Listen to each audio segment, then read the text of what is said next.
گرو ایک جویا تھا علم نبی کا، لگایا پتہ جس نے نحمده ونصلي على رسوله الكريم أما بعد أعوذ بالله من الشيطان الرجيم بسم الله الرحمن الرحيم شهد الله أنه لا إله إلا هو والملائكة وأولو العلم قائما بالقسط لا إله إلا هو العزيز الحكيم. وقال النبي صلى الله عليه وسلم من كان آخر كلامه لا إله إلا الله دخل الجنة أو كما قال عليه الصلاة والسلام. سبحانك لا علم لنا إلا ما علمتنا إنك أنت العليم الحكيم. سبحانك لا فهم لنا إلا ما فهمت لنا إنك أنت الجواد الكريم. رب اشرح لي صدري ويسر لي أمري واحلل عقدة من لساني. اللهم صل على محمد وعلى آل محمد كما صليت على إبراهيم وعلى آل إبراهيم إنك حميد مجيد.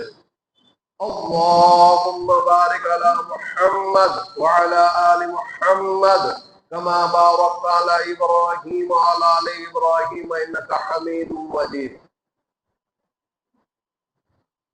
میرے محترم بھائیو دوستو بزرگو، اللہ جل جلالہ محمد نوازوں کا بے انتہا کرم ہوا کہ اس نے ہمیں جمعے کی نماز کے لیے اپنے دربار کی حاضری کی توفیق عطا فرمائی. اللہ رب العزت ہم سب کا آنا بیٹھنا کہنا سننا قبول فرمائے. میرے بھائیو دوستوں اور بزرگوں، جو آیت کریمہ تلاوت کی گئی ہے اس میں کلمے کی اہمیت کو بتایا گیا ہے، اور ہمارا جو کلمہ ہے بنی الاسلام، جو اسلام کے بنیاد میں سب سے پہلے جو ہے کلمہ لا الہ الا اللہ محمد رسول اللہ، اسی کے متعلق کچھ ذکر کرنا ہے دوستوں. میرے بھائیو دوستوں اور بزرگوں، دنیا کے اندر جتنے بھی لوگ ہیں کئی قسم کے ہیں. ایک کلمہ کو اور دوسرے اس کے متضاد، اس کے ویرودھی غیر کلمہ کو. ایک کلمہ پڑھنے والے اور دوسرے کلمہ نہ پڑھنے والے.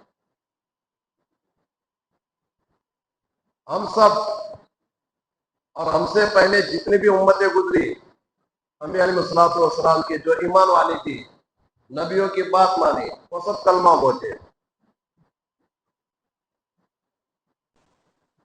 میرے بھائیو دوستوں اور بزرگوں، جو کلمہ ہم کو دیا گیا ہے بار بار ہم اس کی فضیلت کو فضائل اعمال کتاب کے ذریعے سے سنتے رہتے ہیں، بیانوں میں بھی سنتے رہتے ہیں. اصل مقصد جو بیان کرنا ہے کہ کلمے سے وہ فضیلت کلمے کی بیان کرنا نہیں، وہ تو جانتی ہے. کلمے سے چاہا کیا جاتا ہے وہ بھی ہم جانتے ہیں، لیکن تھوڑا ڈیپ میں اتر کے کلمہ ہم سے کیا چاہتا ہے. کلمے کے دو چیزیں، دو حصے ہیں، دو بات میں کلمہ ہے.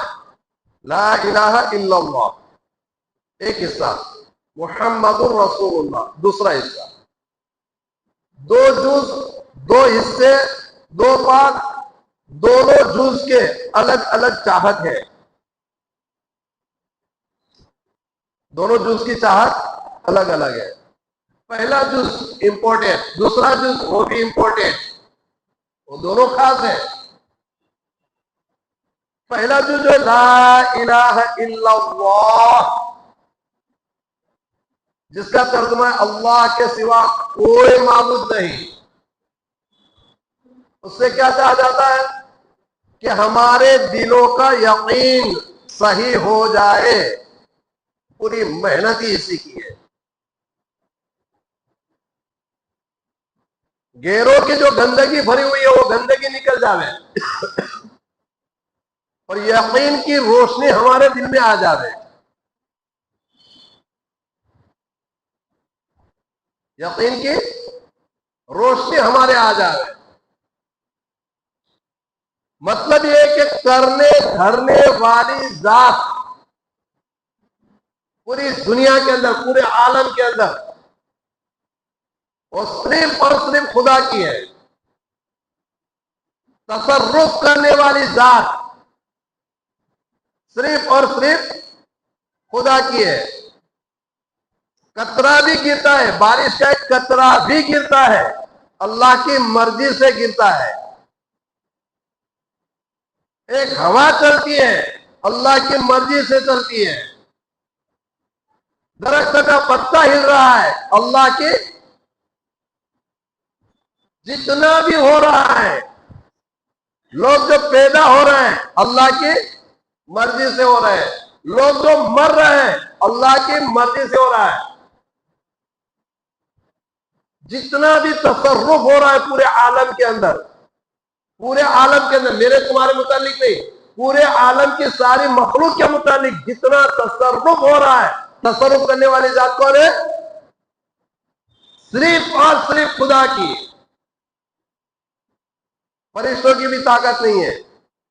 جبرائیل، میکائیل، اسرافیل، اسرائیل اور مطلب کہ رضوان اور حضرت مالک اور منکر نکیر، کسی فرشتے کی طاقت نہیں ہے کہ اللہ کی مرضی کے بغیر ایک گھونٹ پانی برسا سکے. درخت کے پتے کو سارے فرشتے مل کر اگر درخت کے پتے کو ہلانا چاہے اور اللہ نہ چاہے تو نہیں ہلا سکتے. تصرف کس کا ہے؟ صرف اور صرف اللہ کا ہے. یہ اس سے چاہتا ہے اللہ کا غیر اللہ کے بغیر کچھ نہیں کر سکتا ہے. اللہ کا غیر یعنی ساری مخلوق، جبرائیل علیہ السلام سے لے کر چونٹی تک،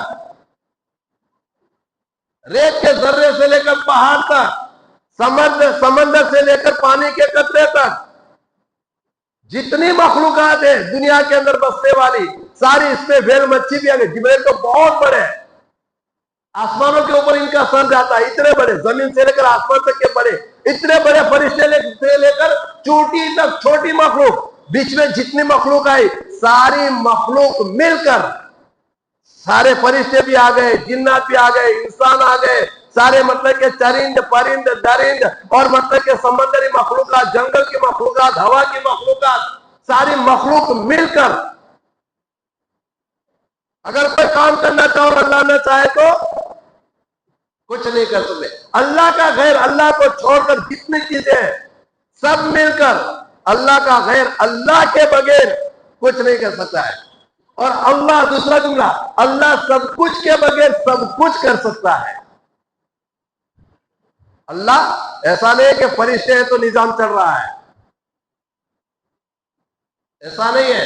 فرشتے ہیں تو ہم کو روزی مل رہی ہے، فرشتے تو ہم زندہ ہیں، فرشتے تو ہم کو ہوا مل رہی ہے، فرشتے تو ہم کو پانی مل رہا ہے. نہیں، اللہ کسی کا محتاج نہیں. ایک نظام بنایا ہے تو اللہ نے. اللہ سب کچھ کے بغیر سب کچھ کر سکتا ہے. اللہ سب کچھ کے بغیر سب کچھ کر سکتا ہے. تو غیر اللہ کی جو گندگی ہمارے دل و دماغ کے اندر بھری ہوئی ہے وہ گندگی دور ہو جائے. لا الہ الا اللہ کا مطلب، اور دل کے اندر یقین کی روشنی پیدا ہو جائے. لا الہ الا اللہ سے کیا کہا جاتا ہے؟ اللہ کے سوا کوئی معبود نہیں ہے. کرنے دھرنے والی ذات صرف اور صرف اللہ ہی کی ہے. اللہ کا غیر اللہ کے بغیر کچھ نہیں کر سکتا ہے. اللہ سب کچھ کے بغیر سب کچھ کر سکتا ہے. یہ ہے لا الہ الا اللہ کی چاہت. آگے دیکھیے، محمد الرسول اللہ،